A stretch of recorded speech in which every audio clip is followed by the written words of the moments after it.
Ambiance chaude donc hein, à Rio. Florent Rodeau m'a rejoint en plateau pour faire un point sur l'état d'esprit des deux nations et pour ça on va jeter un coup d'œil sur les unes des presses allemandes et françaises, des presses sportives ce matin. Tout à fait Audrey, la presse allemande qui était plutôt d'ailleurs offensive ce matin. Vous allez voir des unes très incisives, preuve que la Mannschaft craint l'équipe de France, même si les joueurs essaient de tempérer un petit peu ces propos relayés dans la presse allemande. Alors vous allez le voir sur votre écran, un tabloïd berlinois a fait très fort puisqu'il a titré « Grillez-nous ces coqs français ».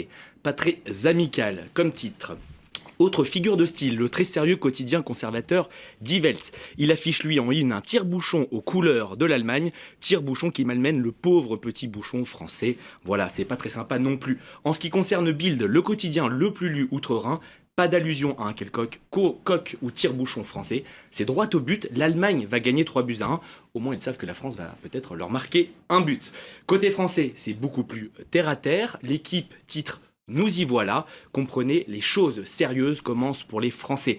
Le quotidien français souligne que jusqu'à présent, les Bleus n'ont eu affaire à aucune équipe véritablement dangereuse et que l'Allemagne représente le premier test pour les hommes de Didier Deschamps. Pour le Parisien, aujourd'hui en France, c'est une autre histoire, en référence bien évidemment au match de Séville. Benoît Perrochet nous en a parlé un tout petit peu plus tôt tout à l'heure. Évidemment, ce match lors de la Coupe du Monde espagnole 1982, un match perdu par la France dans des conditions évidemment dramatiques. On se souvient de la sortie d'Harald Schumacher sur Patrick Battiston.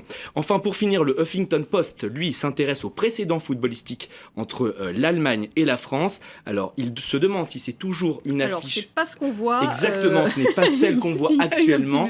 Un petit mélange. Il posait la question de savoir si c'était toujours une affiche de légende. C'est une question qui mérite réflexion, puisque la France n'a pas gagné le moindre titre depuis 2000 et l'Euro gagné. Donc voilà. Et en 1998, la Coupe du Monde gagnée par les Français. L'Allemagne, elle, n'a pas gagné depuis l'Euro 1996 disputé sur le sol anglais. Un petit peu plus humble les Français, on espère que ça leur portera chance. On verra ça ce soir. Merci beaucoup Florent Rodeau. Damien